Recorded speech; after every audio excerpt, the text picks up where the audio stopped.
Yeah, I remember it was, We've got two copies of the ordinance. One's got a yep, bunch of lines yep. to it. I wasn't on the planning commission then. I'm a substitute, so. It has no lines. Yeah. I had to recap myself with all the paperwork here. That's why I was asking him what parcel is, what's being excluded. Okay. Okay, so if we don't agree with those Yeah, things. I have First the one is what iPad the at staff home, but recommends. I The just second hate one is- using them. I do like the laptops more where the keyboards are bigger, big hands. And And actually, they're purple lines, but, you All know. right, whatever. 10 seconds, Diane. 10 seconds. More like 2 seconds now. Okay. Oh, sure, sure. The Yeah. March 9th, 2026 meeting of the Planning Commission of the City of Cannon Falls will come to order. Roll call.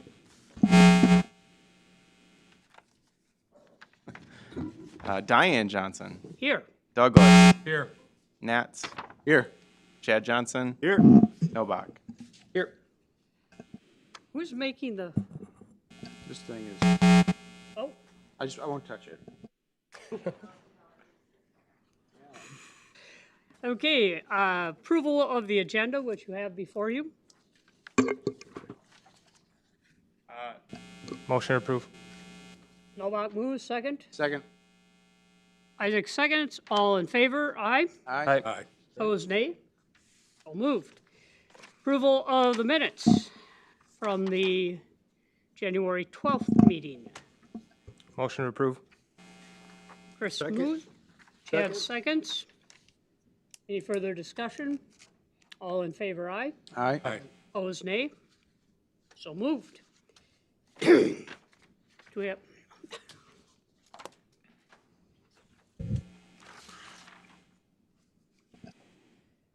Public input is intended to afford the public an opportunity to address concerns to the Planning Commission.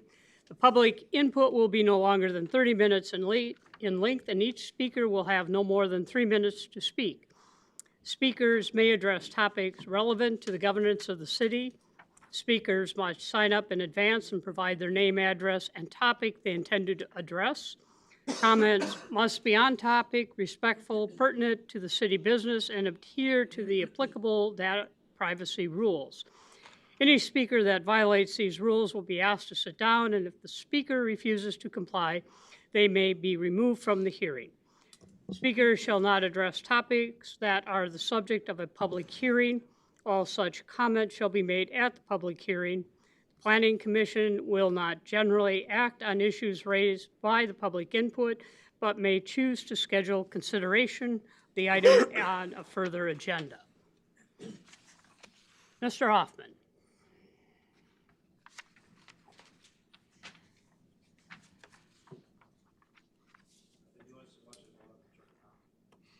I think you just push it. There we go. All right. Thank you for giving me a chance to speak tonight. First, I appreciate how hard people have worked on this.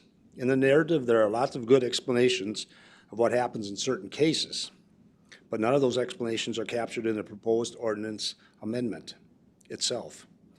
The amendment is still wide open to interpretation. I think the whole narrative should be incorporated into this ordinance. One example is monitoring equipment. In the narrative, it speaks to setting up and taking down this equipment, and that it will be handled by city staff, and the Fair Board has agreed to assist in this process. I respectfully ask to have citizen involvement in this as well. If you're looking for a citizen to be involved, I'd be happy to assist. I feel having a citizen in this role is very important because I don't feel the city or the city administrator has had the citizens' best interests at heart throughout this whole process. Nothing frustrates me more than being dismissed. And that's the way I feel a lot of this has gone. People don't get to tell me something isn't a big deal just because they don't think it's a big deal. And finally, what happened to, in the ordinance, what happened to being able to take all 3 summer holidays? I thought there was going to be some considerations on to allow citizens to enjoy at least one long summer weekend. Thank you. Thank you. Aaron?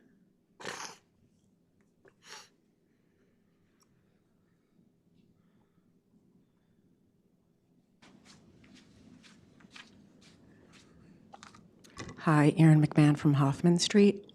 I have a handout from Kurt Beisel. He's got church board duties tonight. John said I could hand those out, and I also have a handout of my own.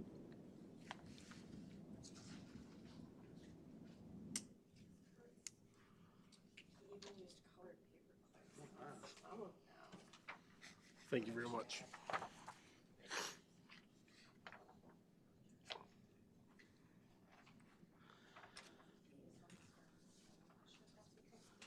So are we gonna read Kurt's letter out loud, or is that? This goes with my narrative. Okay. Thank you.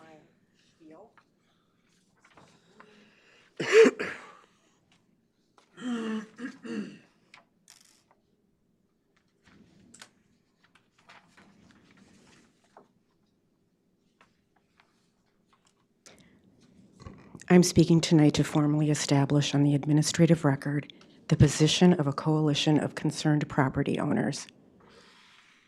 While we note the Fair Association has operated here since 1915, the families comprising our small working group hold a profound, continuous investment in the welfare of this city, representing well over 120 years of dedicated civic service to Cannon Falls. We remind the Commission that during the December 5th public input session hosted by Izzy, the community feedback was 100% opposed to allowing amplified motorized events. Following that mandate, Kurt and I entered the recent ad hoc meetings hopeful and in good faith. Yet we are disappointed. Our substantive feedback regarding the enforcement was excluded. This amendment draft reveals a structural bias, granting the Fair Association legislative exemptions while offering no binding enforcement protections for residents' health and property values.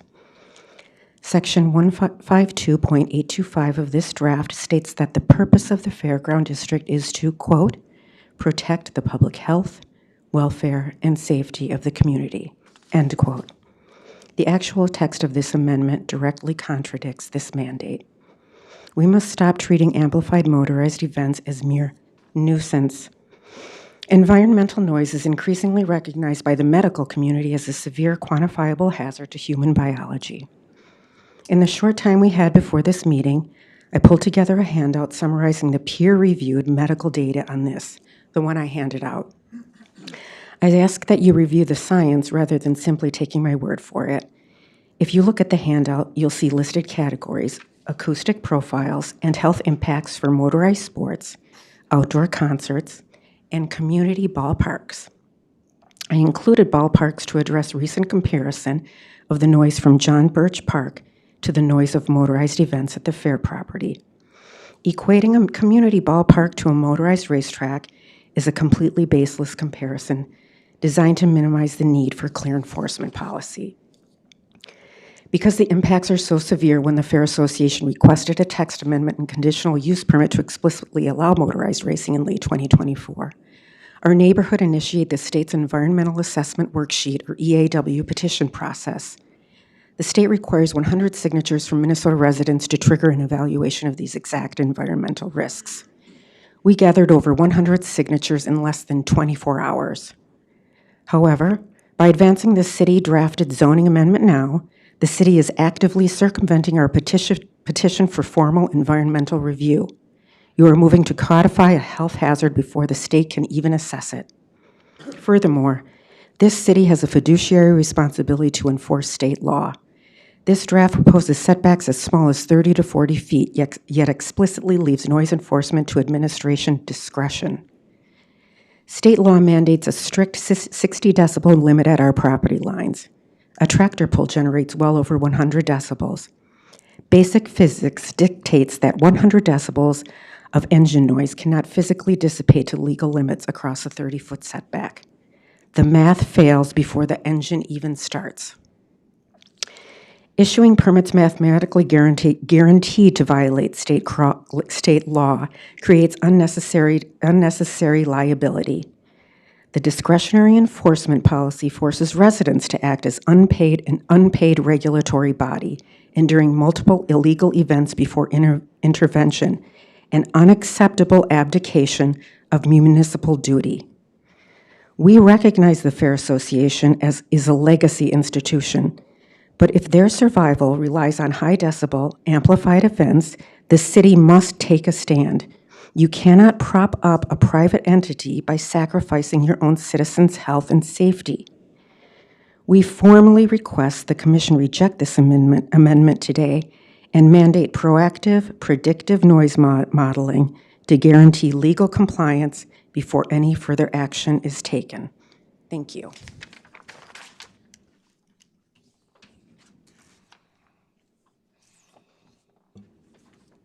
The public input session, nobody else has signed up, so that will be done. We will move on to the discussion and action item on our agenda, ordinance amending Cannon Falls City Code related to the Cannon Valley Fair. Izzy? Yes, so we have the fair ordinance amendment today. We first saw this back November 10th when we introduced the ordinance again, and then we met again in December when we just had that discussion-only meeting.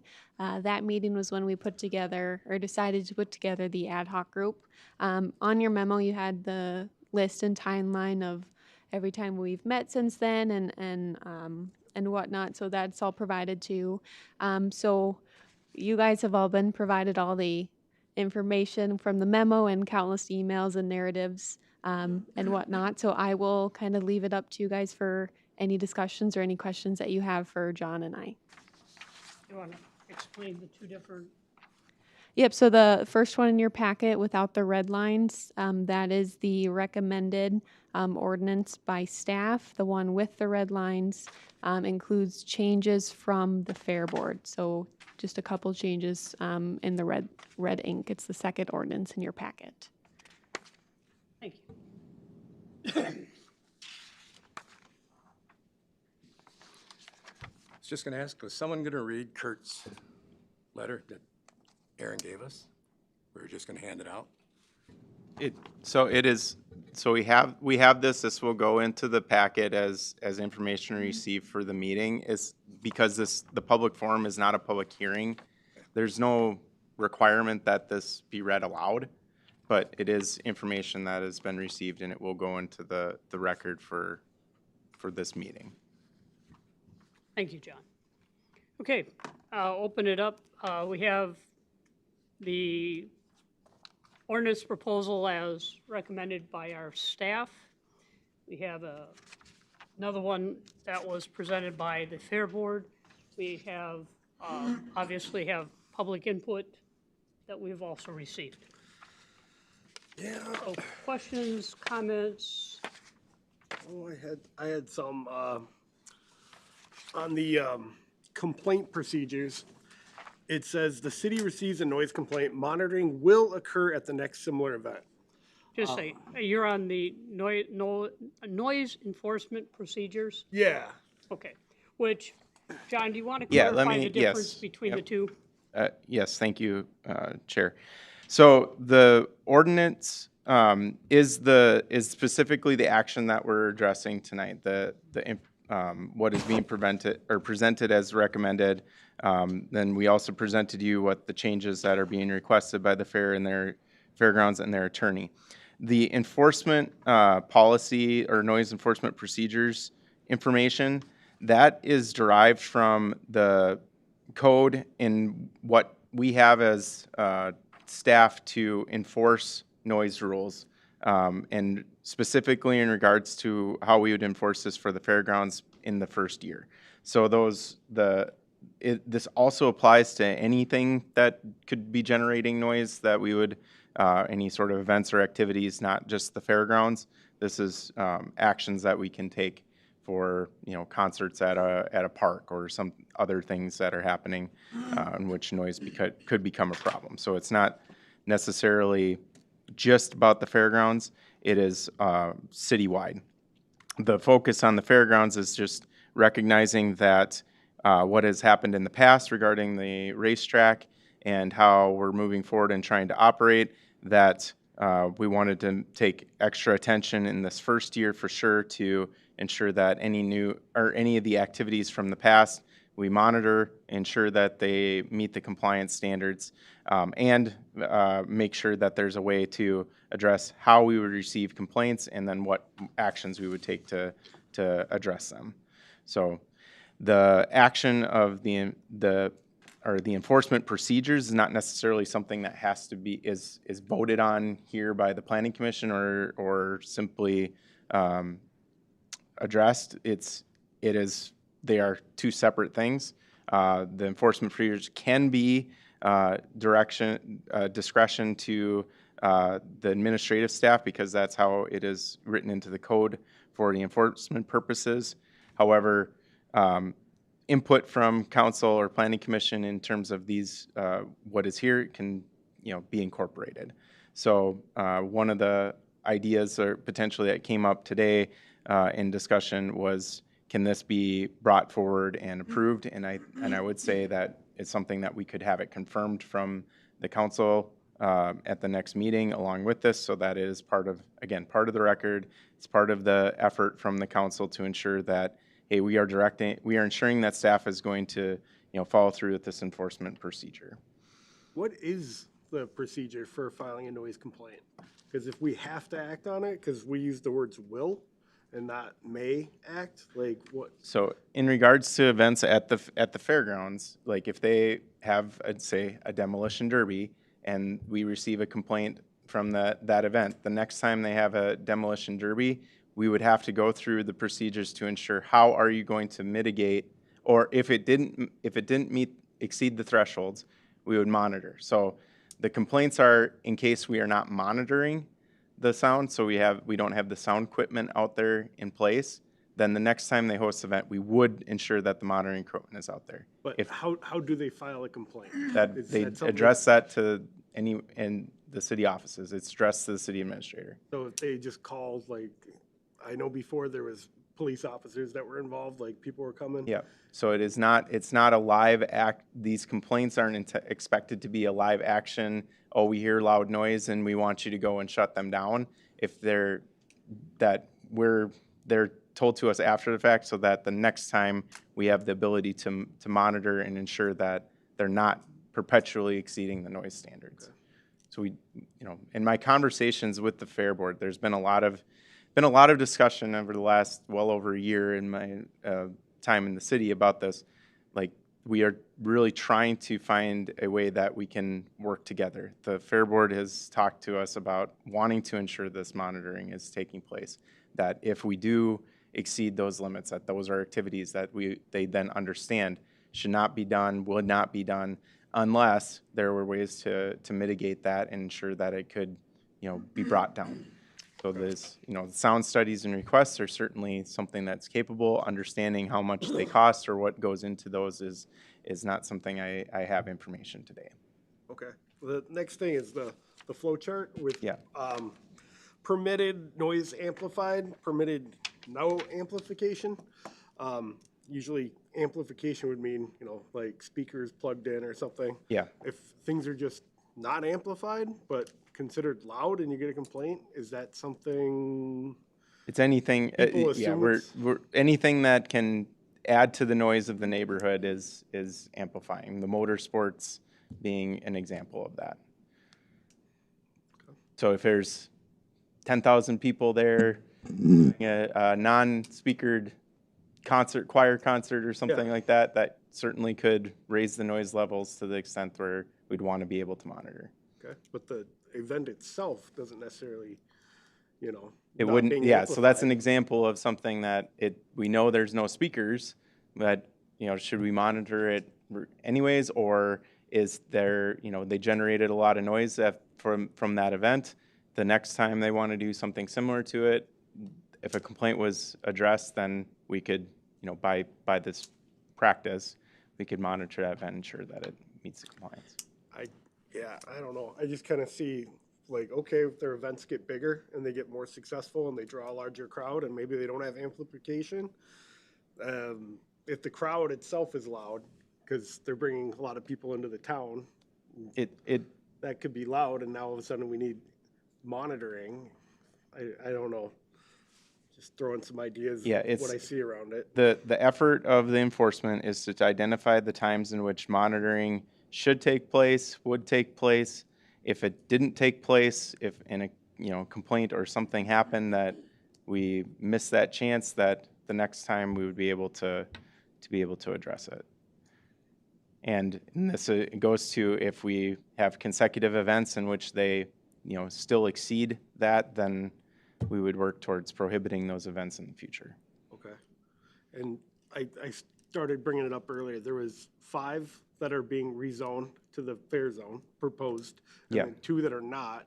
Is there any reason why the other 2 aren't? Or because even if they wanted to store stuff on those other off-site areas now, they Yeah. couldn't. I do have the aerials now available, and those are wooded parcels. They're very small. They're not anything that they have developed right now. So And they're, if they were to develop it, we'd have to come back here for rezoning? if they're going to develop it and use it for fairground purposes, yes. All right, I'm just curious. Is that, you Want ask, to. if you can recognize by the chair? Okay, and Chad, I'm having a hard time when you just keep looking at John, but, so you're asking about not all of the parcels that the Fair Association owns are being rezoned? Is that- In the ordinance amendment, per our conversations and what we've talked about with the fair, they are not petitioning to have every parcel they have rezoned.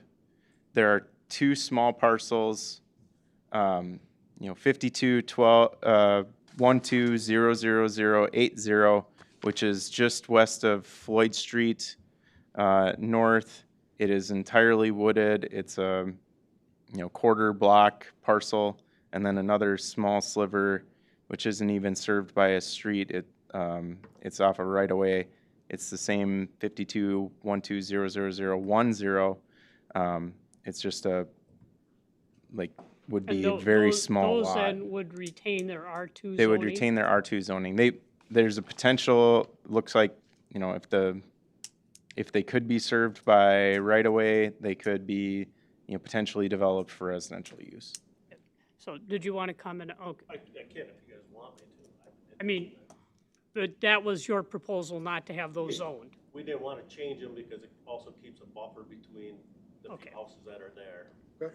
with the woods instead of letting Okay, the so woods be completely clear. benefiting people for, now you won't have that extra area. Okay. So, other comments, questions, observations from the commission? Yes, I'd like to follow up with that, where did I had it here? With that flow chart that we were just on. Yeah. Yeah, this one here. I don't understand when you go down to the bottom of permitted noise amplified, where it says standard exceed again, then activity will be prohibited, goes up to the prohibited section. Events will not be allowed. Violations will move to violation procedure, step 3.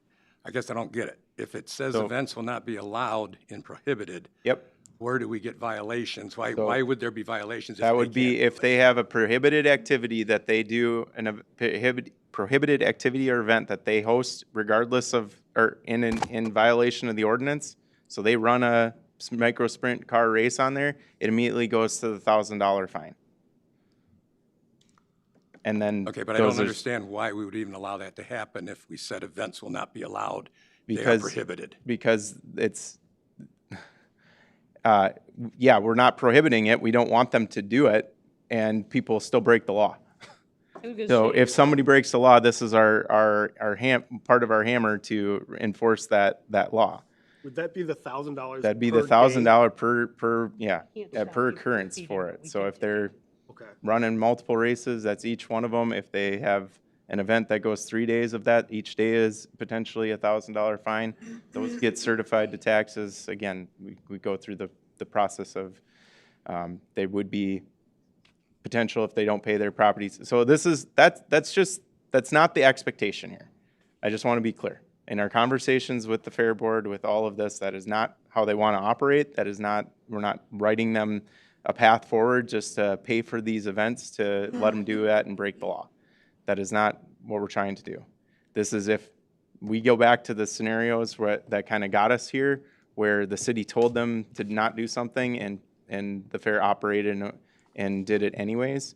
Now, there's a lot to that history and story of people that weren't involved in it. I don't think anybody in this room was directly involved in how that operation went down.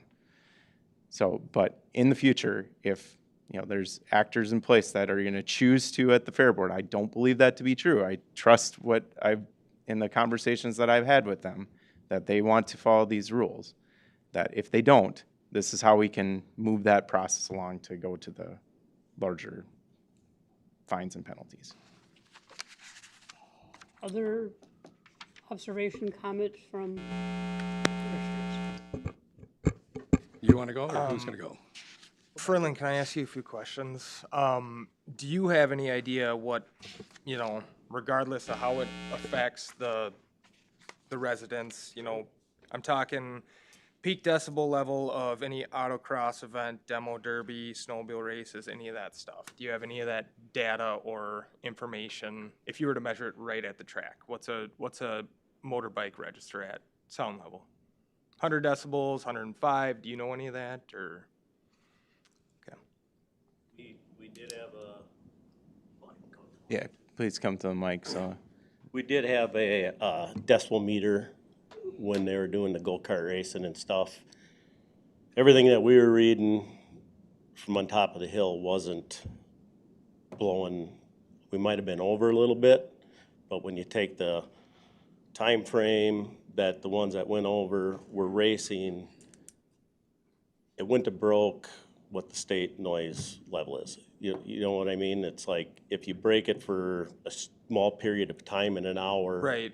But but as far as it went over, probably it was around 75. But then we had people up in the neighborhood doing their garages at 100, and That's kind of contradictory to, I guess what we observed with the monster trucks, right? Right, Because right. we have that data, and it broke that right. that sound barrier. But then when we looked at that data too, and I've said it to John, but it's not what we want to do. Right. But when you looked at that data, the daytime it didn't do it, the evening one did it, but they were two identical shows. What amplified it so bad at a night show versus a day show? And so, was there something going on? Was the system didn't work the first time, or did it? More people? Okay. Okay, so. That's all I. Okay, yeah, because I was going to say, I think the reality is we really don't have the data. There is no data. The only way we're gonna get it is what we have set up right now. Right. So this is gonna bleed into, and I guess I don't need anything else from you if you want to sit Okay. down. Thank you. So I guess I'm just gonna go at it here, but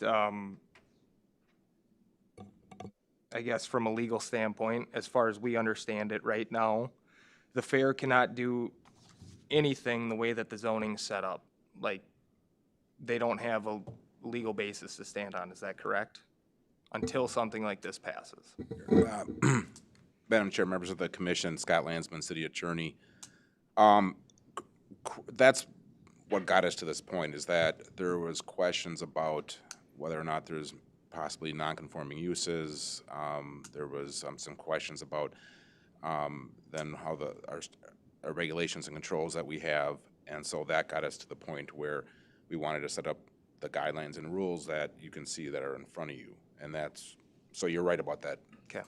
So, and I'm just gonna ask your professional opinion here, because I did a little research last night, and I found Minnesota State Rule 730.0030. It's part of the MNPCA noise analysis whole packet you can find online.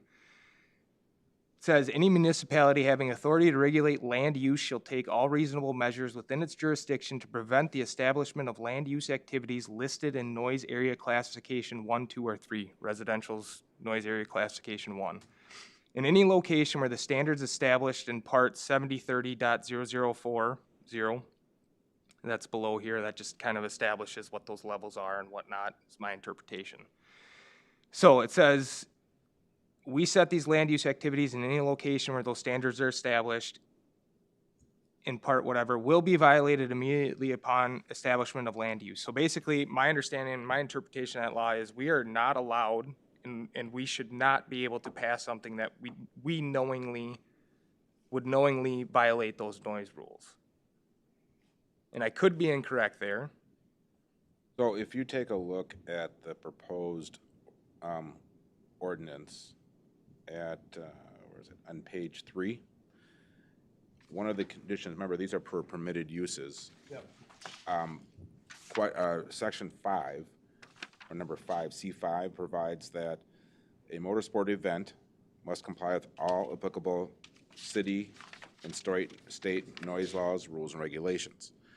So that is what then gets us into the monitoring, so that they can do certain events, but if they're exceeding those levels, they have to bring them back into the right level. If they don't, then they're in violation of the ordinance itself. So the way that I read this, it says, we have the authority to regulate this land use, and we need to prevent the establishment of land use activities listed in these classifications, and they should not be violated when we establish these land uses. Yeah. So, knowing that, what we have in front of us, do we think that this is legal? Because we don't have the data in front of us. We don't know how much a motorcycle or an autocross, and I have a hard time sitting here knowing that monster trucks broke it, and then we're gonna sit here and say, oh, we'll let snowmobiles go by in the winter, and we don't know. So I think that's some of the frustrations that perhaps maybe some of the locals feel. We're allowing us to run these tests in real time, and we just don't know. So if your question is, based on this rule, can the city pass this ordinance based on what it says right here and there, and then the policy that will be used to enforce it, the answer is yes. Any political issues, I'll leave up to the planning commission itself. We're not knowingly passing something that we know is gonna violate it. We're assuming everything that is on the up and up here. I just have a I have a hard time seeing what we've seen with the track and then the monster trucks and then seeing other things, similar classification that, no offense, Ferland, you don't have the data, and I know I put you on the spot, and if you have the data, I'd welcome it, but we just don't know, and I think that's where I have a hard time with this. And no offense, Administrator, we talked about previously, you know, well, we can do a quick back of the hand calculation and say, you know, this modeling says it's not gonna exceed 65 decibels at this location. I'm not seeing that when I do my research online. And from what I can tell in the packet, based off an example of 70 decibels, you know, 200 feet away, you're still receiving, you know, mid 60 decibel levels. I just don't see it when you exceed that 100 decibel level. And I know none of that's in front of us, but that's the research I did, and I'm just having a hard time connecting the dots, I guess, so. And I think Isaac wants to chime in, right? No, I was just gonna say, I agree. I mean, part of my hesitancy with this is the very fact that we're having to go through all these procedures, right? Like, if we were to pass this, and if they were to run their 5 events come next year, or this year, I suppose, and we're gonna be, you know, recording all that and doing all these things to ensure that they maintain, you know, noise levels. My assumption is we're doing that because we have doubts that they will. And then we put together a pretty detailed, you know, procedure that, you know, once said noise levels are, you know, out of whack, you know, and here's now the route we're gonna go down, and it's like, okay, well, you can't do that event again. Well, the problem with that is the event's already taken place, right? And so the residents have already endured said event that, you know, we're discussing today to figure out if that's something worthwhile doing. So, I agree, based on the fact that we don't have a lot of data.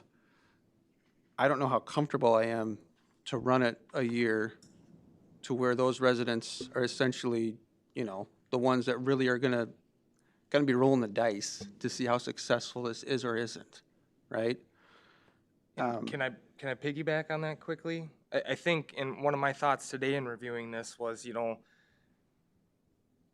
that piece of land, regardless if it was the fair being there or an outside entity trying to do an event center there, we would require, you know, just like we did with the data center, we required some sort of environmental analysis at a minimum.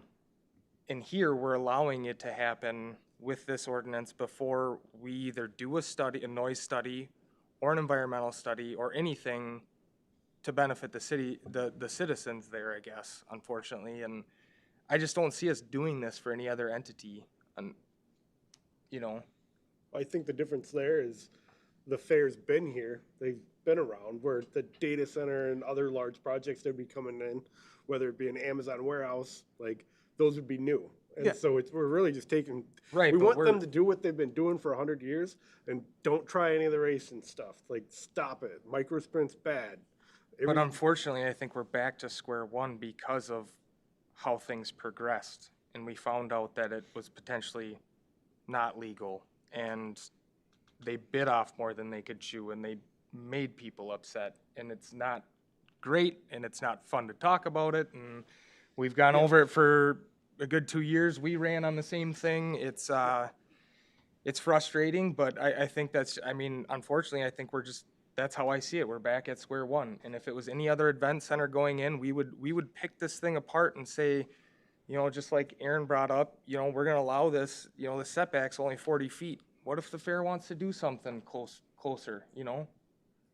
Yeah, we have stuff in here that says, well, the citizens, we have to do all this stuff to prevent it, but if there was a data-driven approach, I think I'd be a lot more comfortable passing this, I guess. So may I offer a point? I mean, the purpose of drafting of ordinances and laws are to try to,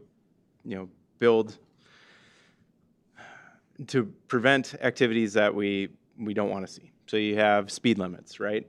You have, 55 mile an hour is the speed limit that you determine for a zone because it's the speed in which you can travel safely. Do people always drive 55 miles an hour? Do they exceed the limits? If you didn't have a speed limit established anywhere and people drove whatever speed they want, would you have ability to enforce them and penalize them if they drove 75 miles an hour? The purposes of the enforcement side is to give you the actions that when things do go wrong, you have something to do about it. Versus before, I can tell you, we also have speed limits for the safety of the public, John. And my noise opinion is these folks don't want to see that. They don't want to see racing. They don't want to see those things. I don't want to see a law enacted and see if the fair is going to follow it or not, you know?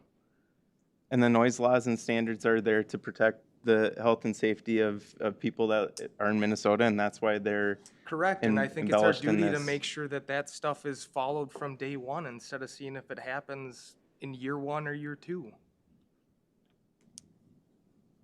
And there's data out there. I did a quick research on whether or not someone can do noise modeling. That data exists. That ability to do that exists. Mhm. And it's been required in other racetrack, anything, and I know we're not doing a racetrack, but you can do that. We can ask for that, I guess, so.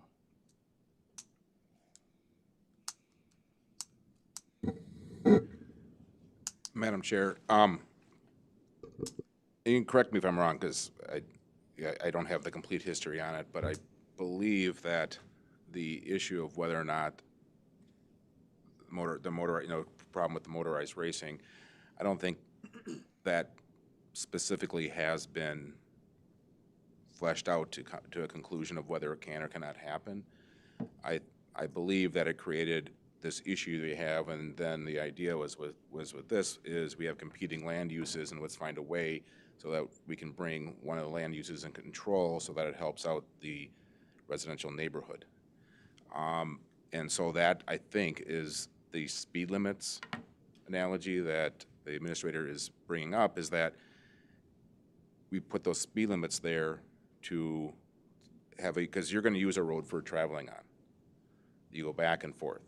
You put the speed limit on there, say 30, so that you can control that, and you have the police there to make sure that people are following that speed limit. And think of what we're doing here as activity that's going on. Without it, let's say we get to a conclusion, let's say it's litigated, and let's say the courts say, yeah, they can go ahead and do it. Well, then there's no controls. That's the kind of the risk that you have. Plus, you're looking at a use and you're trying to come to a conclusion without having to get to that point, or come to a resolution without trying to get to that point. And so that's what this ordinance does. It puts up the rules for the use of the property, trying to find a way so that they best work together. Because that racing is happening, there is a use of that property, but with the conversations that the minister has had with the fair and is that they want to try to come under some rules, but they just want to know what can we do with our property, and that's what's happening here. If I can chime in too, it seems that some of the problem here is these events that are now being permitted, especially the motorsports events, but perhaps also outdoor concerts and things. The concern is the violation would happen to the detriment of the neighbors before we actually then said that type of event can't happen. I guess my question is there such a way with any given event that wants to happen there to have some kind of a thing that said, this is what, the sound level is, it falls within state guidelines or it doesn't? I mean, is there a proactive way? I guess if I understand what Commissioner Nobach is asking, is if we can mandate that they do noise modeling for any, in light of the events that we suspect might be, that we put the sound monitoring equipment up for in advance of those events, that they would have to provide noise modeling to show us that they don't believe it would exceed that threshold from the point in which the noise is generated to the boundary it crosses the NAC 1 standard. And I don't have an answer to that in terms of knowing. I know it exists. I know it's out there. And I struggle with that ask because I know it costs money, right? And according to Furlan's record, that's just probably money you don't have, and that's why I have a hard time with it. I don't. Somebody's got to pay for it if you want to do it, and I hate to enact it for that case, I guess, and I don't know.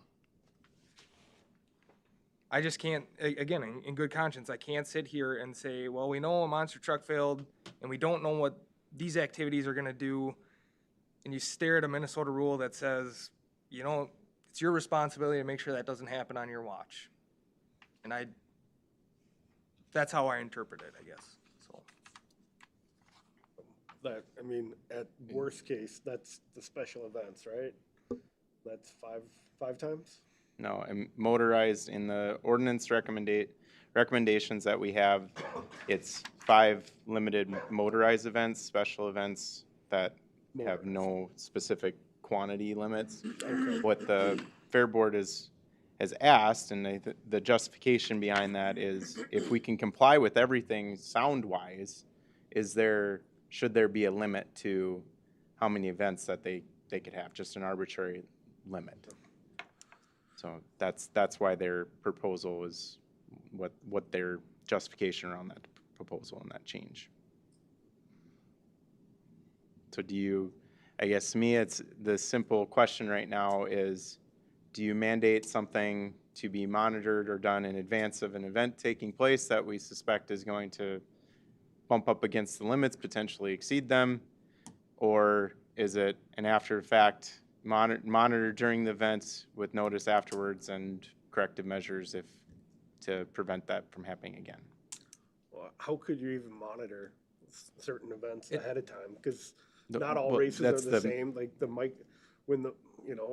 they did 2 of the same exact events, the same things, and like vastly different results.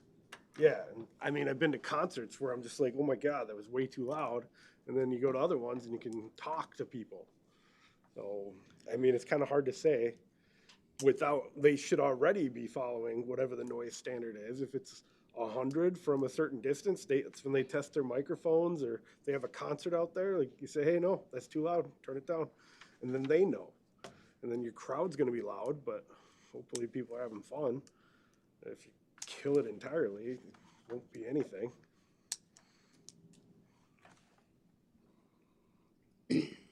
I guess what I have a problem with is that, as Chris was talking about, okay, so we monitor this, and when we do it all, and we get it all done. The problem is the townspeople will be listening to this all year until we finally say, oh, guess it was too loud. They have to suffer through that for the whole time, where if we have the restrictions at the beginning, they don't do the restrictions, it's done.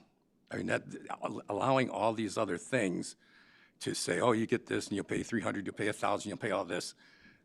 Set the restrictions up front, as we were saying, get the monitoring set up, and if it surpasses it, none of these, oh, you get 3 more tries. It's like, sorry, you knew what the restrictions were, we're done. And that puts it, the fair then knows. It's not one of these things where they go, yeah, maybe we can do it. No, it's gonna be, they know where they have to be, and they can monitor it themselves, and we'll have this set up.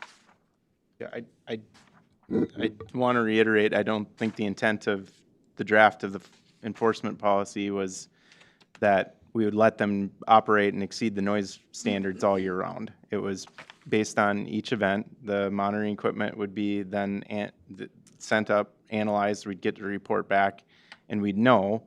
And prior to them, running in a similar event, then they would be notified in advance. So we would ensure that if it did exceed, they're either prevented from doing that again, or they show us some noise modeling that's going to prove that, oh, with these mitigation measures, we believe that this event could, not exceed those noise levels at that point and threshold. That is what, I guess, the intent when we drafted that policy. It isn't about, you can pay the fine and just keep doing it so long as you pay the fines. That was never the expectation.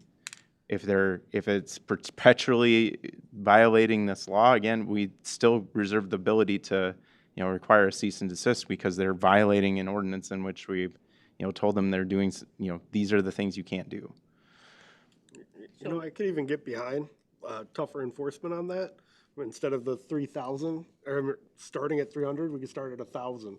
And you do it again, 3,000 is done. Well, there's a cap. There is a cap on the law with the misdemeanor. So $1,000 is the 1,000. Yeah. Okay, start with 1,000. Yeah, or 30 days in jail. So we're well, going to start arresting the board members. I don't know, but Let me, just what you just said, John, if I could ask clarification. So say we hold event A. Yep. And in reviewing the sound monitoring, it exceeded whatever the standards are.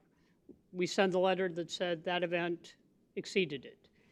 They come back and if they want to redo that same event again, it would be up to the event organizer to give us the studies that verify. We need to show us, validate that it will be under the threshold. This is where I think the noise, in my enforcement, I think this is where that noise modeling would be required. So we know this event is, so back to Mr. Nobach's point, we know that event exceeded it. So show us what you're going to do to mitigate, because that is a process too in the state statute, is that they do ask for, if you have something that does violate, show proof if you want to continue doing that use, that you can mitigate this and not exceed the noise standards for those classification areas.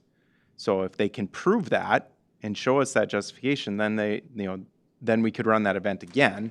Again, we'd want to monitor it. We wouldn't want to just let them do it, assume that it's not going to break it, and all of a sudden, well, we messed up on that one. We should have monitored.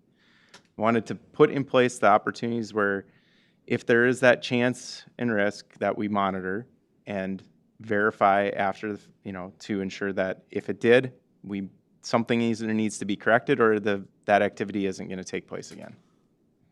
I got a question about the monitoring. All right, so let's just say we got monitoring in place. Do you have 1, 2, 3 different areas where you're monitoring? The monitoring would be done at the closest proximity to a residential, that NAC 1 threshold, on fair property yet, but right up against the boundary. So Okay. NAC 1 is where residential property starts. So I know in the past we did, I think, two spots before. Wasn't there one at the pool? we did, and one up on? we moved the same monitoring equipment to 2 different locations Oh, it's during the the same, event. okay.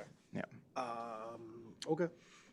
It depends on, we would, and again, the monitoring equipment is what MPCA provides because then they can run the analysis on it and provide us a report of whether it met the standards or not.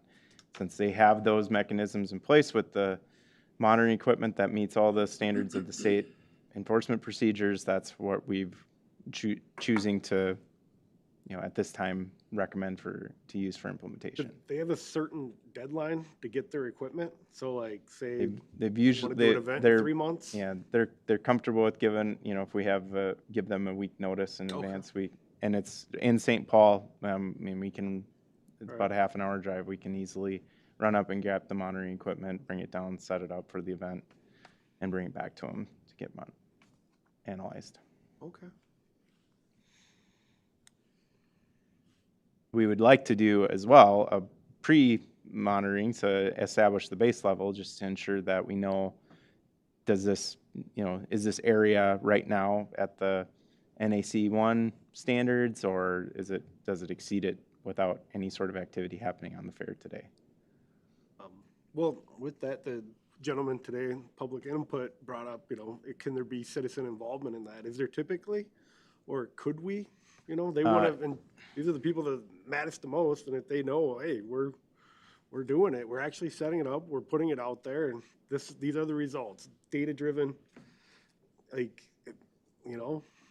like it wasn't tampered with, like they get to see it set up. I think there's definitely some important things to understand too about the equipment. It doesn't take, there's no cameras, so it's not taking any video of what's actually happening. It doesn't actually play back to you the recording, the sounds that it's taking in. It's capturing decibel levels. So you're not like able to read and interpret the data and say, hey, this was a truck on the highway versus a car in the demo pit. So we would want to, so evaluating the surroundings and environment of what's happening during that time where that recording's happening is valuable information. So, for people to tell us like, hey, we know the sound monitoring equipment is running for this hour. We happen to recognize that a bunch of motorcycles came rolling down and parked in Hannah's Bend for a big motorcycle gathering, which had nothing to do with the fairgrounds. And that's why during that activity, that's why it peaked the decibel readings. That would be valuable information to know if, because the MPCA folks aren't going to be able to tell that. They just give us the data. They're just going to give Here's us the the data. report back. How does that work in regards to a noise violation in the sense to where, if they were having a motorized type event and, you got an engine rev, right? And now it's peaked, Yep. right? And now it comes back down to a Yep. nominal level. I mean, does So, that count as a yep. violation? No. So so there's the L10 and the L50 calculations. So the L10 is that if you have decibels that exceed during the daytime, decibels that exceed 65 decibels for 10% of an hour, so 6 minutes of an hour. So a combined spike of those over 65 decibels crossing that threshold, that's the first category for an NAC 1 daytime violation. Or it's the L50, which is if you have over 60 decibels for a 30-minute period of exceeding that level. So if you have, say it's just a long race, but it's a constant 75 decibel hum coming across that boundary, that could exceed the. So in theory, limit. they could have a multi-day event, right? That's essentially the same event, but it's running 3 days. And one of those days, they could have hit a violation where the other two, they were fine. How would we classify that? Well, you'd want to monitor during the entire, or the periods of all the activities going on. Well, okay, so but what I'm asking is if they have like a 3-day type event, and on day one, everything reads fine, right? And then day two, we're off. They have a violation. Day 3, everything runs fine. What do we qualify that? Do we come to them and say that event, you went outside the spectrum on that? We got to talk about it? That would, yeah, if any moment of that event it was there, do you have any information to tell us why that happened so that you're mitigating it for the next time? So say day 2 was a different classification of car versus day 1 and 3. Well, day 1 and 3 were fine, So we know day 2 is the problem. Don't do the classification car in day 2. Like it, so those could be considered in terms of like that, the responsive mitigation, that's what could be considered if we're wanting to allow to permit it. And then in that same example, right? If the residents came to us and they said that for the whole 3-day period, they were, in violation, I assume we're not taking that, we're not taking a whole lot of. Grain of sand. Yeah, like that doesn't, as far as we're concerned, as far as the city's concerned, we're strictly looking at that data, regardless of whatever those citizens up there are No, the lamenting. citizen complaints are to ensure that, so say we monitored, and we believe that the monitoring data showed everything was in compliance, but yet we still got complaints, then we still monitor the next future event. Because the perception of the people in the neighborhood is that it exceeded it. Sure. I think that then warrants verifying whether or not it still does it in the future. That's why I brought up earlier, if it should be changed to may in that wording for will we monitor it if we know, okay, it's been good. And Honestly, that's why I included the word will. Yeah. Because I wanted to ensure that they see, hey, if we file a complaint to this and there was an event actually happening, it's, we can't file a complaint and there was nothing ever took place. Yeah. But if there was an event happening, then yeah, we had the data from the previous one, but we're going to monitor again because somebody in the neighborhood perceived that it was loud. It's worth verifying. I don't know. That is city resources and money to time to set it up. Cost to rent the equipment. It's no cost. MPCA charges us nothing, so it's just the time that we're taking to set it up, and if we are the ones hauling it up back and forth. MPCA and the time for the monster trucks volunteered to even bring it down and pick it up for us. We do have weekly activities in which staff are going to St. Paul. We have samples that we have to drop off for wastewater treatment. I travel through St. Paul, at least twice a week. I mean, there's ways we can do that without expending. If someone lodges a complaint, is it kind of like how for public input you'll say, hey, my name, my address, something like that, where like we know who's doing it. I can't just write a script that would just generate 100 complaints and send them in and say every event. Now you gotta monitor. We're still any complaint driven, even regardless if it's for this. We're assessing the validity of that complaint. Okay. So if it's just a random bot generated complaints, we would do our best to assess like, is this legitimate or not? Yeah, I'm just wondering, like, when they do the complaint, you put your address, so, okay, the same person, or is it, it's clearly, there is a noise issue. It's relatively, to me, it's irrelevant if it's a specific home in the neighborhood, or if it's anybody that, wanted to file a complaint in the city and there's a legitimate chance that it happened. It would be, except for we will enforce action. So whenever you will do something. The will is the monitoring. Yeah, you will be monitoring, and that means And again, that's back to my conversation with the Fair Board of they're not opposed to us doing the monitoring. Ferland, could you nod to that's true? That's in our conversations we've had. They're not opposed to us doing the monitoring. So I don't think we're creating any hardship on anybody by monitoring.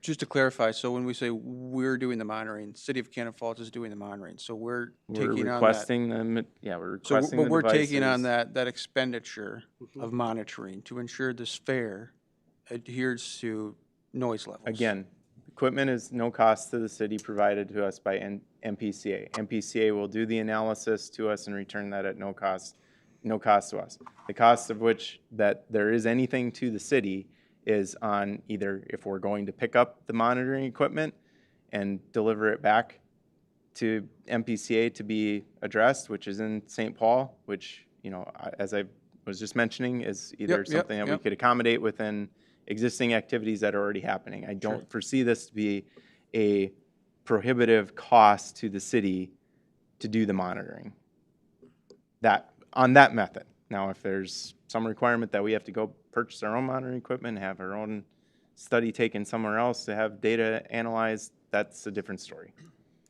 To that effect, I mean, is the MPCA gonna be amenable to handing us equipment every weekend if that's the case? You know, are we gonna be able to reasonably do it? My understanding from my conversation with the representative at MPCA was they did not have a problem with it. All right, I'd like to move away from that a little bit and go to page 2. The top says motorsport event. The second one shows crossed out areas. That was where I guess the fairground went through and said, no, we're not going to deal with this. But when you go to the one that the city supposedly has approved, it just says the total days in which a motorsport activity can take place. That's pretty ambiguous. That could be 20. It could be 1.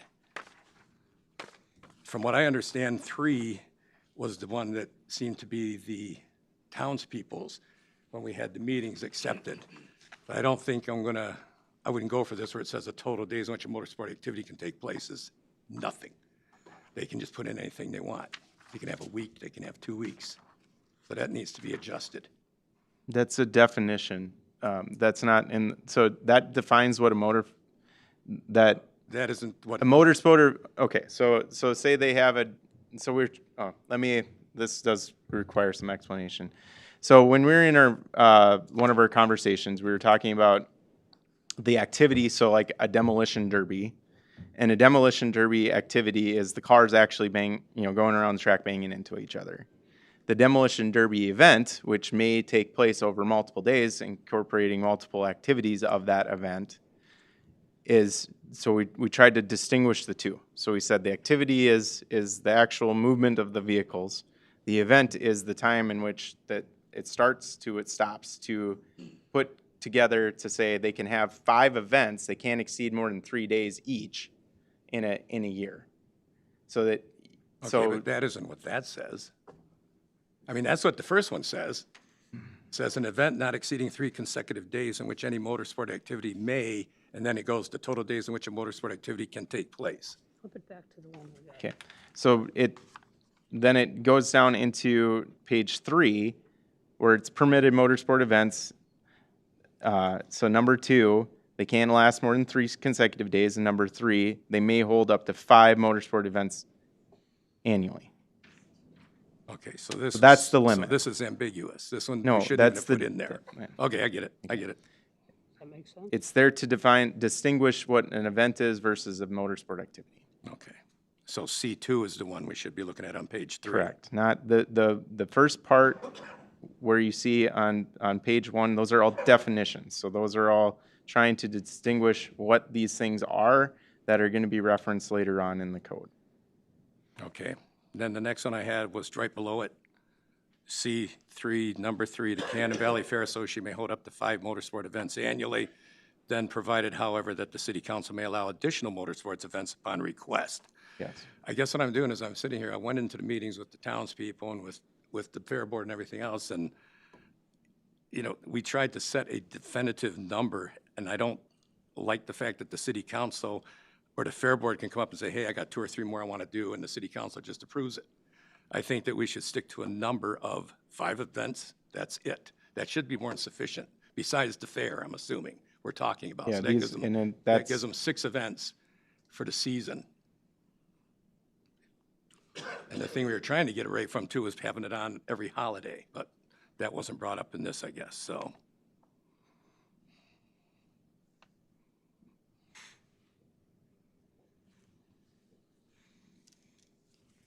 So you're saying on C3, you would like to have the second part of that struck?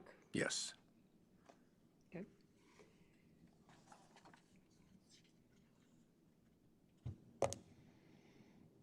And I just have another question on C4, where it defines the hours 11 a.m. to 9 p.m. And I know occasionally things can dribble over like 5 minutes, but Yeah. if it gets to be 10 o'clock at night and it's still going on, are the police empowered to actually shut it down then at that point because it's exceeded the time limit? Yes. It Yeah, was with like That's any party in town it that is went with on. yeah, it is. It's the Okay. same in that time frame.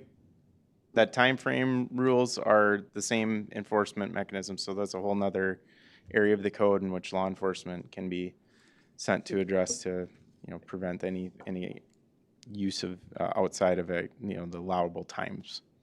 So again, back to the activity of the demo derby is limited, capped at 9 o'clock. The demo derby event, since it starts on Friday and ends on Sunday, is not, we're not saying like they're running that derby during all hours of those 3 days. Another effort to try to distinguish.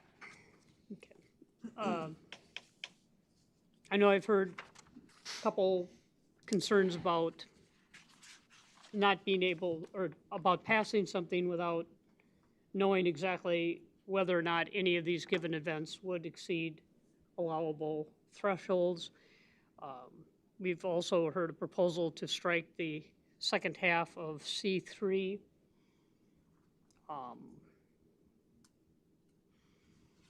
Where are we in terms of what we'd like to do besides keep meeting? It is one of those things where it sounds like it would be cost prohibited to either the event organizer or to the city to have some kind of a, I keep forgetting the term. Noise modeling. No noise modeling thing prior to an event being held, unless the actual organizers of the event already have that information and are willing to provide it to us ahead of time.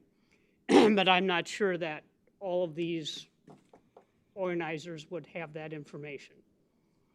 And, and there again, I'm not sure if we put that as a requirement, if that would inhibit the ability to even do any of these events. I guess if you're asking for someone to make a motion, if we should pass this or not, I'll make that motion. Well, no, I'm not sure we're quite ready, Chad. Okay. I appreciate All that. That I'm felt just, like that's where you were going. no, I'm trying to find out what, If there's any other issues within the ordinance that we have yeah, questions that with, if or if there's there's any any other recommendations tweaks for we changes. might want to do to make it so that the members of the commission could recommend action to the city council, being we are not the final word. So I don't know if we want to put in something about doing the sound stuff as part of, before an event can come, they have to provide that study to the town, or if that's going to become, too burdensome on terms of prohibiting anybody from having any event. If we want to say, okay, our recommendation would be to limit the motor sports events to no more than, outside of the fair time, no more than 5 events annually.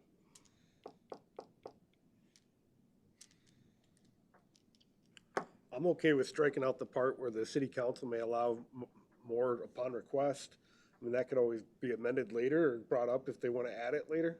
Seems like it might just be slowing the process down, so Brian brought up a good point, so Okay. if there's anything else. Okay, thank you, Chad, obviously, right. Isaac, your thoughts on that? I mean, I don't mind if you want to strike that out. I guess my bigger concern is we're essentially looking to approve something where, kind of like, Chris had brought up, we don't have any of the data. And so we kind of want to just run it and see, what ends up being successful, what won't, go beyond the noise ordinances, what will.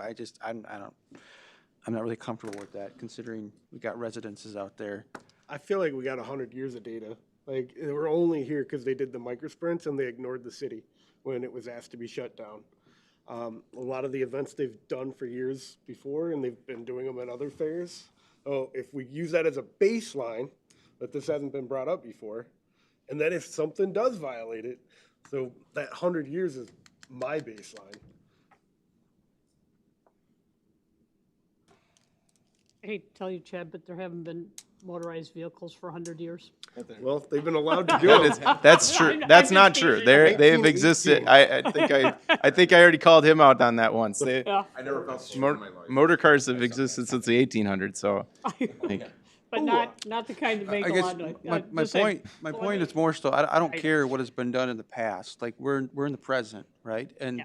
the citizens that live there today are saying this is a problem, right? And we had some data from last year, right, that showed that it went above those levels, right? And so I guess that's where I, you know, Those events aren't allowed. okay, we can say that, but it doesn't necessarily mean that those events won't take place. And sure, we have a chart here that'll dictate how we go about handling that. But again, those are the individuals that are going to pay the price for that, right? And So I guess that, if I can, well, and here's my point, right? I feel as though the city, like with this, we're the ones kind of doing all the work to kind of make this work for the fair, which I'm not necessarily opposed to. But again, you know, I feel like there's an onus on the fair to bring the data themselves. And if there's a financial hardship, well, that's not That's kind of where I'm at. that's not too. my issue. That's kind of how I feel too. Unfortunately, sorry, John, but like, I go back to I would ask anybody else going into that property to do this, to do something like that. And I know it costs money, and I hate to do it to the fair. It sucks. I don't want to, but like that's how I would treat any other facility that tried to do something like this. I'm going to make a comment. It's not any sort of objection to the noise modeling and finding a solution regarding that. But I do want to ask, like, is there belief or concern still that they're just going to ignore? If we're going to pass this, they're just going to ignore it? No, I don't think they're blatantly going to ignore it, but I think, you know, I think there's some sense of common sense to where if you have those type of events down there, it's pretty likely it's not going to be successful. And that's where my hiccup is I'd have a lot more confidence in letting this go through if we had the data to prove that, you know, these events, they're kosher. Like we can run them. Like we have run them. And from a noise level issue, like we're in compliance, even if the residents didn't like the noise, as long as it was in compliance with whatever the state requires, that's fine. But we don't have any of that. Essentially, we're looking to approve this for this year, and Cannon Falls is going to sit down there with noise monitoring equipment and say, oh, that one you broke, try and fix it for next time. And all the while, you got residents up there that are paying the price for it. That's what I'm not comfortable with.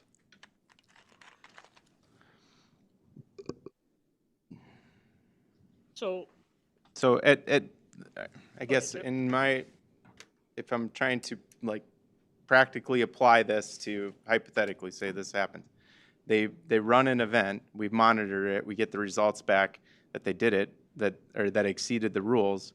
That was the one event. And then we're telling them that they can't do it again, and they don't do it But again. John, we're again, like, you have to understand that one event is affecting the residents in that area that have been coming at us for, well, over a year now, saying they don't want it. And that's fine, right? That doesn't necessarily mean they're going to get what they want. But if we have evidence from some of these events in the past, which it sounds like we do with the monster truck rallies, that has shown and demonstrated they've gone over those levels, like, we need to take that seriously. And rather than just like, okay, well, you know, that was that last year, but we're going to try and make this work for the fair and do our best to kind of fit some of the residents' voices inside of here.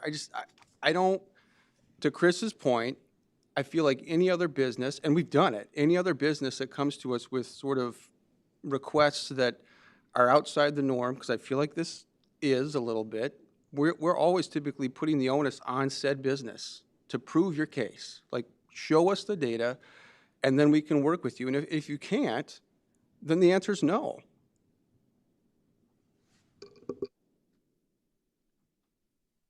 So I'm hearing from some of you that we would somehow like to amend this to basically require any permitted motor sport events or special events with amplification have the noise monitoring study prior to that event taking place? How do I- we Well, do let me that? let me just see, you, I know, maybe not that's- you, but is that kind of what, Isaac, That's what, Chris, you're, I think that's kind of where the rubber meets the road, and I guess two things before we do that. I guess, city attorney, does that put us at any more legal risk at all, including something like that, or does it put us at any, is that too much? Are we overbearing as a, I don't think we are, right? Madam Chair, members of the council, or I'm sorry, commission, didn't mean to elevate you, but it's been a good discussion. The, with regard to conditions that you may have in a zone and the requirements that you have, it is whether or not there's a rational basis for that determination of those conditions you have on there. That's, a rational basis means you have one good reason for putting it out there, and that would be the test for it. Whether or not it's a practical sense, that I'll leave up to the commission and staff, but conditions, as I said, can be, if you can state a good reason for it, typically it's permissible and defensible. Okay, thank you. I have no idea how you get, say they want to do a concert next week. How do you get an idea of, you know, the crowd that will actually show up for it? Because the crowd will be loud too. And if it's super successful, like, well, you can't do that again. And they even, now I'm not going to allow you Chad. to do anything. Chad, I think some of it deals with, you know, you can do a study saying, hey, this type of activity is 100 decibel levels, and how does that noise dissipate over this geography? They have the technology to do something like that. So it doesn't have to be specific, you know, you could take a decibel, if you're worried about a concert, you could say, hey, the average concert does 90 decibels at this level and for this many minutes, and then how would that look 400 feet from here? How would that look 600 feet from here? Again, it's out there. I would assume it's not cheap. I don't know. Have you looked at anything like that, Ferlin? Do you have any idea how much something like that costs? Yeah. The only question I have for you guys, how do we mow our yard up there? Because we're gonna break decibels with mowers, because everybody in the neighborhood that mows with a gas mower breaks decibels to the next neighbor. I mean, that's what we're saying here. Because I ain't gonna be able to mow up there anymore without doing a study on that. And it's gonna tell you that them decibels are too high to cross that border. I mean, we gotta use some. okay, just, yep, we're not, we're supposed to keep the conversation up here, unless we're asking for, Well, I called yeah, on them. factual information. So, listen,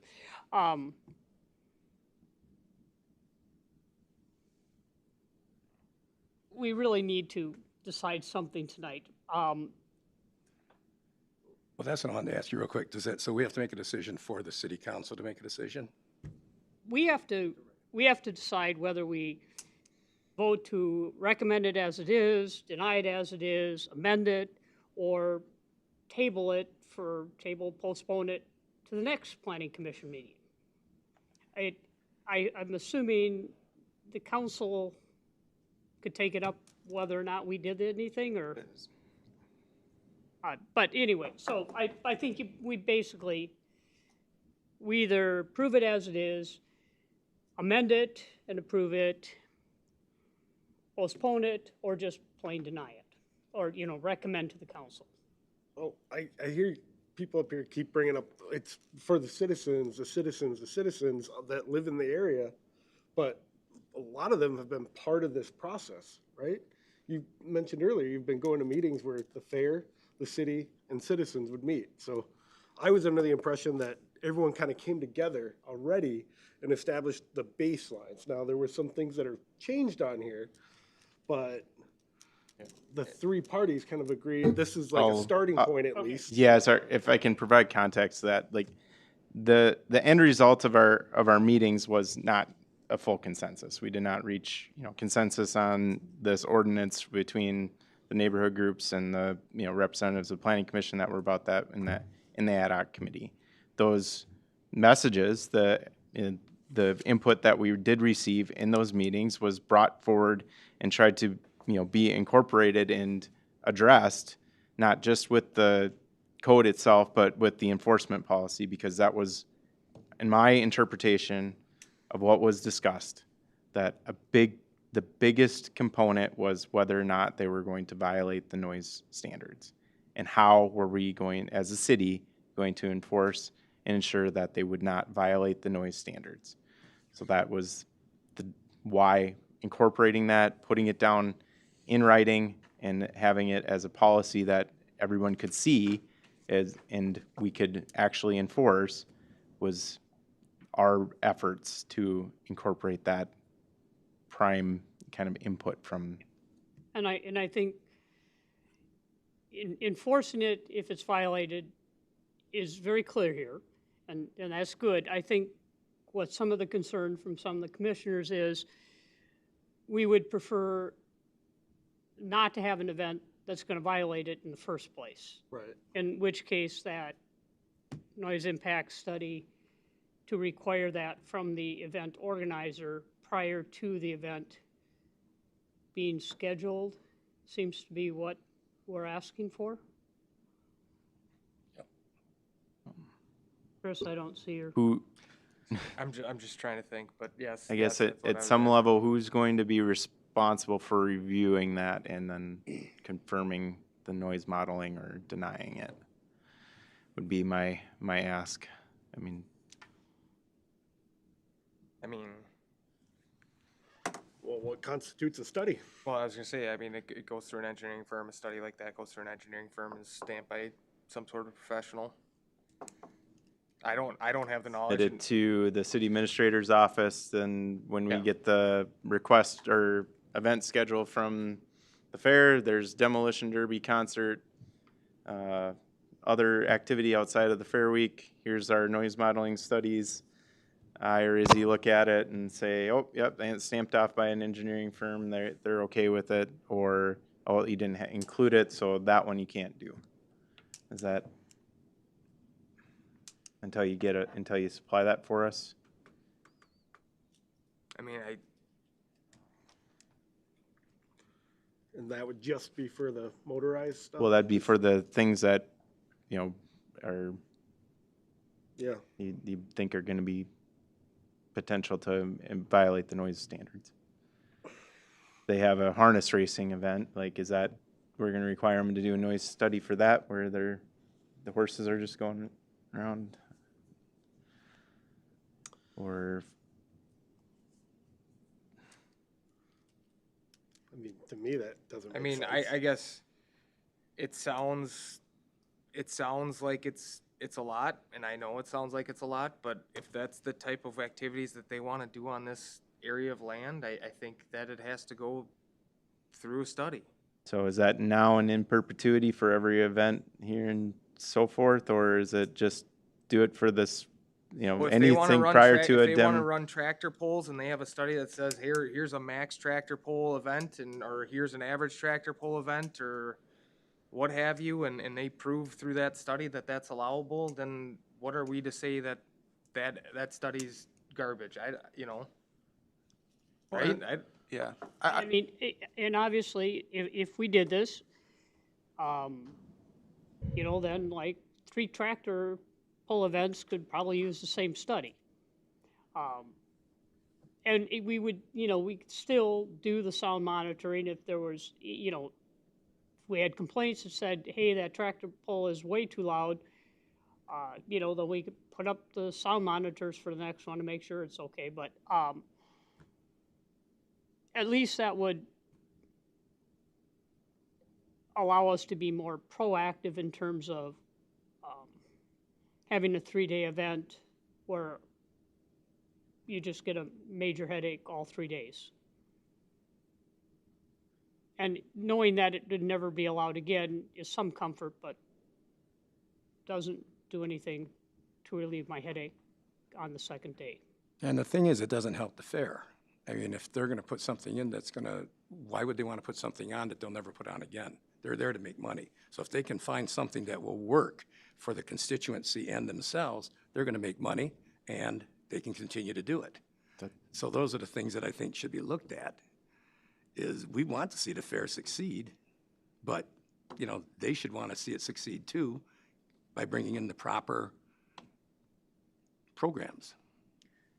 Let me ask another thing. If we were to amend this to include a noise modeling requirement, does that have to have another public hearing, or is that okay within? Okay. Like, so I'd defer that one to you.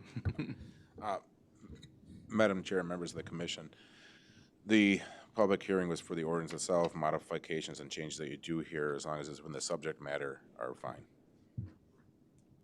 So that wouldn't set us back, another month and a half to go through everything with public hearings. So, is this something we would like to ask the staff to work on? And then bring us back a clean a copy, or is it something we could? I don't want to. I would rather see it, go through the way it kind of been worked on, but. I mean, I kind of, maybe to your point, I mean, I think this needs to see its end at some point, right? We need to, the fair needs to know what they are going to be held to and whatnot. Is there a way that we can attach this rider and send it to council, or does it have to sit in front of us? No, you can make a motion to whatever amendments you want to make tonight, so long as I said, are within the subject matter of the ordinance, can be brought forward as the recommendation from the planning commission to the city council. Right? So would somebody then, if we want to make an amendment, and there might be two if we want to also drop that second half of number 3, to add the noise modeling requirement for both C and G.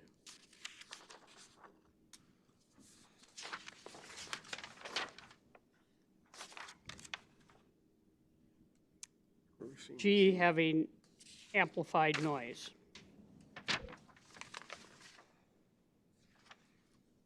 Do we, Or,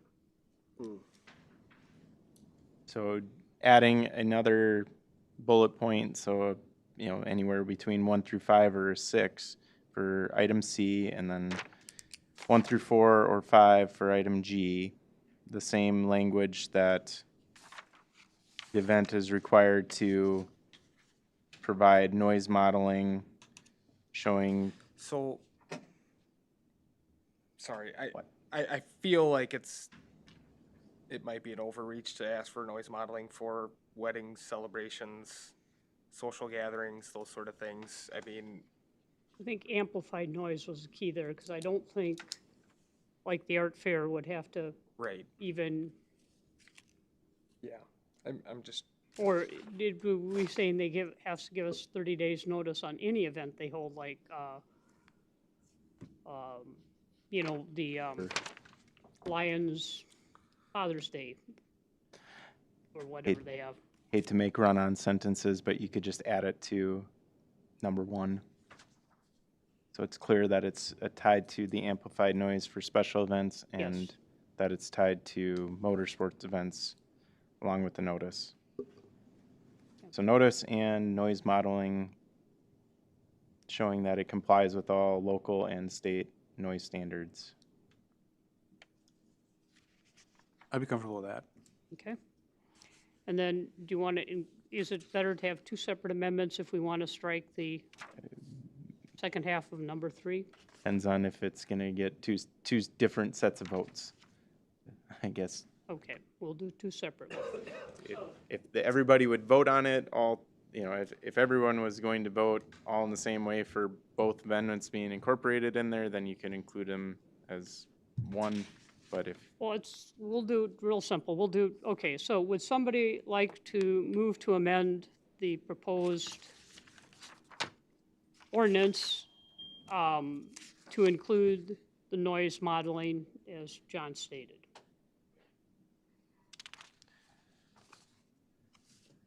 sorry, Diane, say that again. Okay, would somebody like to amend the ordinance, which doesn't have a number yet, to include the noise modeling requirement on C and G, G noting that it would to events with amplified noise. Yeah, so can I offer a suggestion to it? So C1 would be an addition, I don't know if it's just a comma, and Cannon Valley Fair Association shall provide notice and including description schedule of the event at least 30 days prior to the motor sport event. It'd be after Somewhere within, like, including description, noise modeling to show compliance with noise standards, and schedule of the motor sport event at least 30 days prior to the start of the motor sport event. We do, include number 5, so there's some redundancy there, but and then it's the same addition in G1.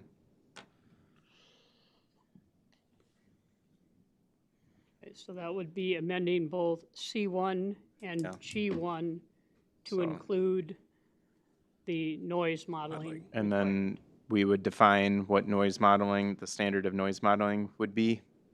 Yes, I don't. that would be in our definition page. I don't know what that is today, but as a recommendation to the council to add that definition, I guess. John, and commission, you guys need me anymore, otherwise I got a fire call going. Yeah, sorry. Yeah, I was just gonna ask you real quick, that gate on the west side during events, that's one of Kurt's concerns. Did you guys talk about that at all? West side will never be used other than during the fair. Okay, thanks, Farland. That's shut down. We will not open that. Thank you. Thank you. Okay, so we are clear on this? Don't want me to try? Don't want me to try? I can try. All right. Motion to amend current amendments in C1, G1, including the fair, provide sound studies before events. Noise modeling. For the motorized, right? Oh, C1 and G1, Sound modeling. yeah, Noise modeling. yeah. And a definition. And to include a staff will- definition of. And to recommend to the council to include a definition of So the noise sound- modeling, noise modeling. yeah. Okay, so Isaac made that motion. Is there a second?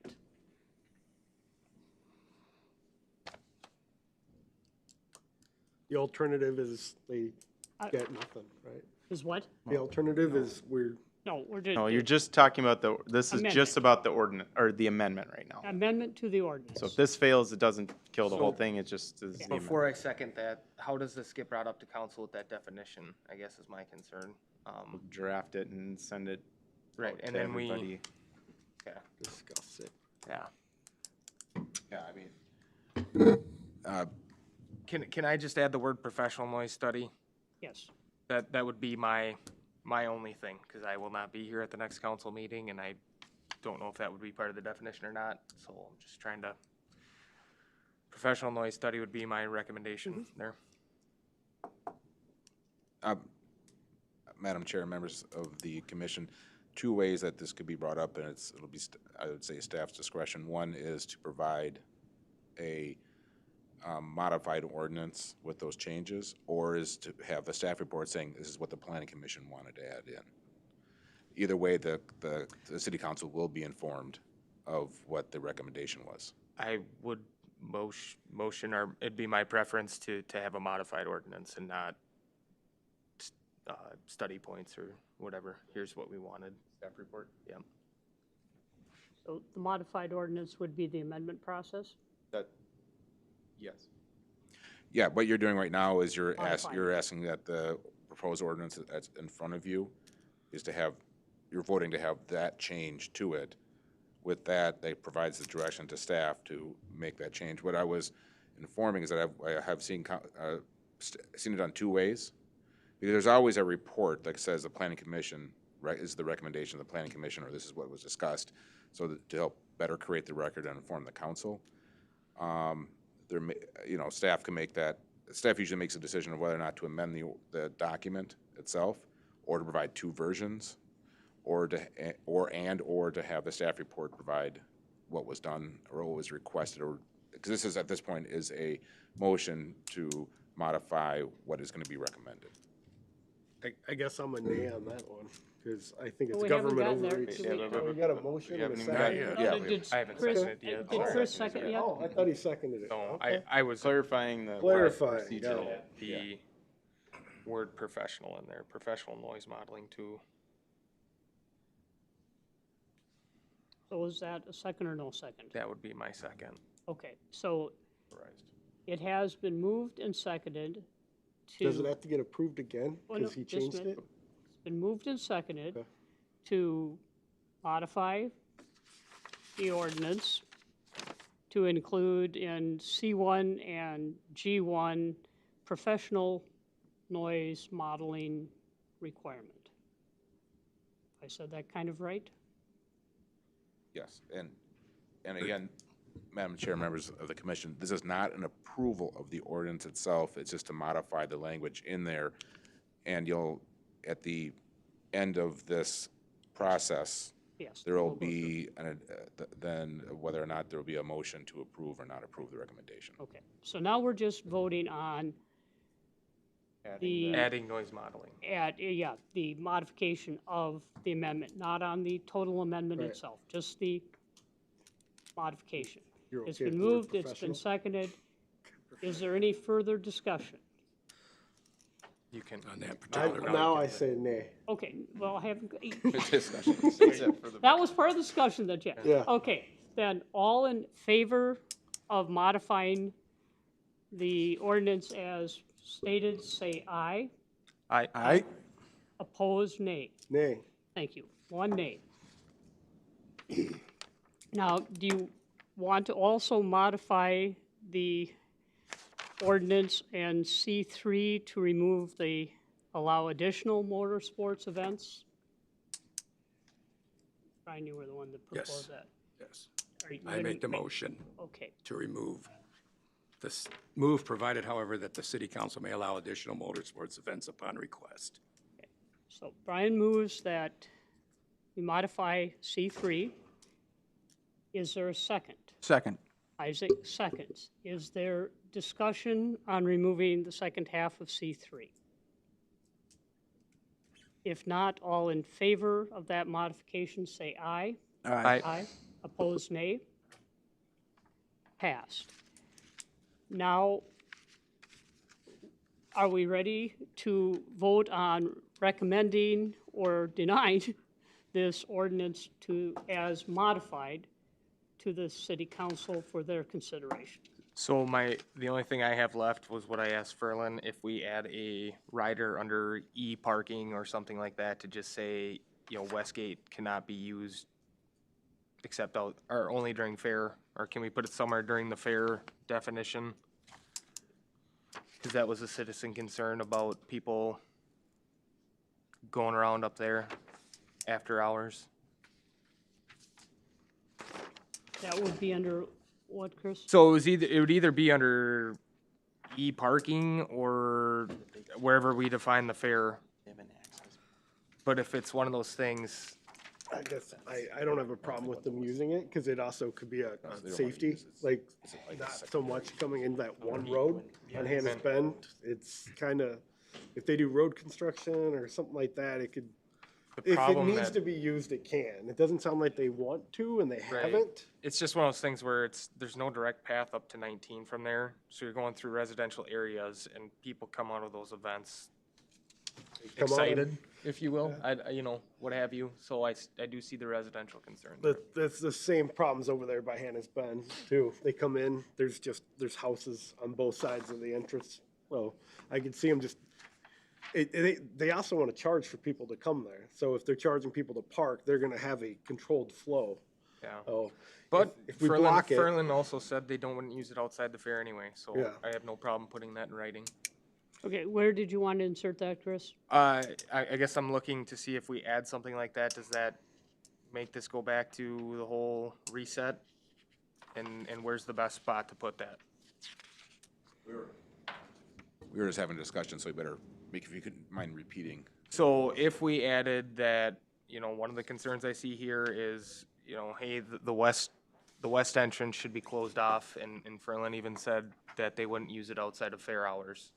So could we close the west gate entrance for these special events or these events? Or put a rider in here somewhere that says only during the fair can we use the west access road? Well, I typically in access points, when you do close them down in situations like this, what I've seen is that it has to be open at least for emergency access. I think what your comment is to close it down for the public use during events. Yeah, anything outside of typical fair use. Yeah, I mean, similar to, as we discussed, other conditions, as long as there's a rational basis for those conditions, then it's legal, whether, the practical sense, again, and the policy behind it is up to the commission and staff. I'd say if you're gonna do something like that, you have to say the other road has to be available, because you can't just, they have one way in right now, and they have that as like a backup. And so if they're doing work on that road by Hannah's Bend there, and nobody can get through, and the other way, and, there needs to be access. So you could say the primary way of the event must be this way, and the other should only be used in emergency situations or when available. The other way is not available. I don't know how, so however an attorney would write that, but That seems fair. I'm pretty sure that if we do a major reconstruction on Hannah's Bend Road, that the fair is not going to schedule an event during that time. we I might, mean, we might not line up with their schedule. well, but at the same time, it's going to be very difficult to help people get there. Here, can we do something that says outside of fair hours and emergencies only, the west gate shall not be used, or something that simple? You're talking 9 to 11, or just the days of the fair, the 5-6 days of the The fair. 7 days of the fair or whatever. That would address their concern, Okay. I guess. So But Chris is proposing that we modify the ordinance to include the west gate will not be used except outside of days of the fair and for emergencies. Will just be special events, right? That's what that is? Like, the fair doesn't qualify as a special event. Yeah. So it won't be used for special events? Yeah, outside of emergency personnel, Oh, yeah, or something to that effect. can't It'd get be it. easier to say will only be used during fair time. West End, that's the only time that'll be open. yeah, whatever's easier to say in writing, I guess. That's the effect. I just see a problem if we decided a road project has to happen, and, well, we don't care about the We can make business. exceptions, if exception come up, but That's what I'm this is to essentially ensure that the majority of these instances are negated, rather than the minority of issues potentially coming about, which I'm sure the residents can live with, but I think this is, to Chris's point, protect against what Kurt had made mention in here, to where it's a safety concern for that neighborhood. Right. I'm just saying, if you're gonna write in that they can't use it, yeah, you should say it can't be the primary way. If there's no other way to get in there and they have an event going, well, I guess that's the way, because if the road's tore up or if it's flooded down there and things happen, they need to be able to use it if they want to. And it doesn't have to be the primary way. But Okay, if the so- primary way is blocked, you can use it. So what we're saying is that want to modify the ordinance to say the west gate can only be used during the regular fair and only if the Hannah's Bend Road is Oh, accessible. I don't know. I think we can simplify this. I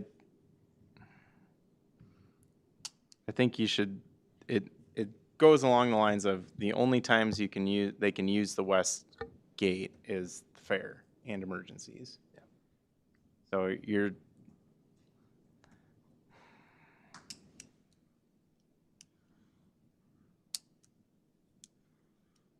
I mean, So- can we, Well, can we you put can- it under permitted accessory uses, or is that not the right spot?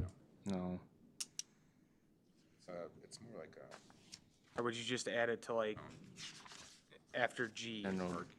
General district restrictions, regulations. So adding, I think, yeah, if it's just in the general district regulations, number 3, that the west entrance can only be used for the annual Cannon Valley Fair and emergency uses. Is there, I have a question, is there any need to have some flexibility so that it's determined by the city engineer?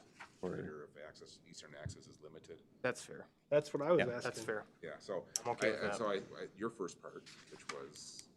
3, Can yeah. only be used, for fair times, and other times it's for, emergency access or city vehicles or whatever.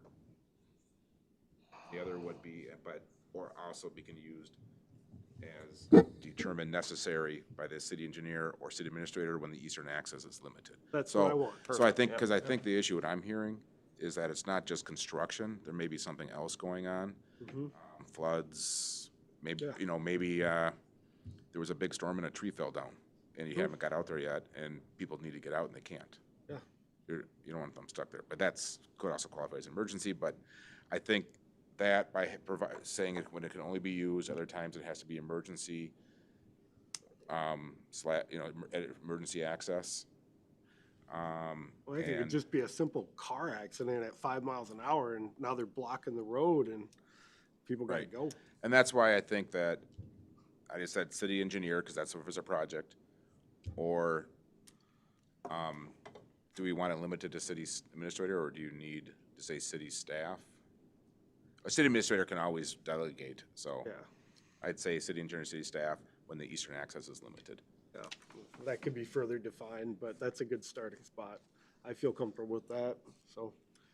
I would make a motion to add that, I guess. Okay, so between Chris and Chad, do you have do you have the amendment? I think or John's writing it. modification you'd like I to think propose? John's writing. writing it down. Was it under number 3 there, John? Yeah. And I think the addition would be added to, section 3, which is of the code, section 152.354. Let's see, we got, So it's Where am I looking? put Right it here? under number 3, I Building think. requirements? Okay. I don't know. city engineer or city administrator. So on page 5, Determined. Yeah, page 5, section 3 amendment. that way it leaves the discretion. Yeah. Okay. All right, so here's what I drafted. So for 152.354, under F, new addition of 3, the west entrance can only be used during the Cannon Valley Fair for emergency purposes or when city engineer or city administrator determine access can be permitted. And I should say, if this is approved, there's an amendment, prior to going to council, we may, have to modify the language a little bit, but it'll be within that. Context, yeah. Okay. Thank you. I would make a motion to, So Chris Include that. moves. Is there a second? If there's, Second. Isaac seconds. okay, Waiting for you, Chad.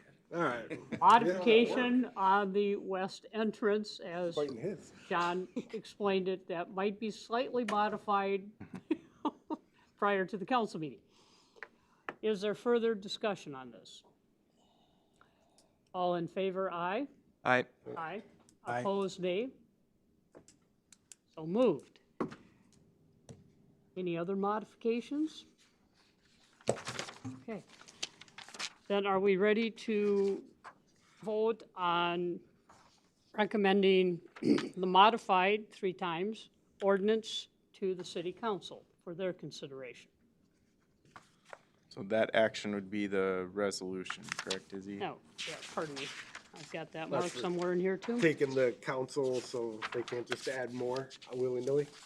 Brian brought Okay. up. So this would be Planning Commission Resolution 2026-02, approving the the 3 times modified ordinance amending city code relating to the Cannon Valley Fair. You see that towards the end of your packet? Got it right here. Would somebody like to make that motion approving, or they make the motion to approve the resolution approving the ordinance as modified? Motion to approve. Chris moves, is there a second? Yeah, I'll second it. Chad seconds. Is there any further discussion? All in favor, aye. Aye. Aye. Opposed, nay. So moved.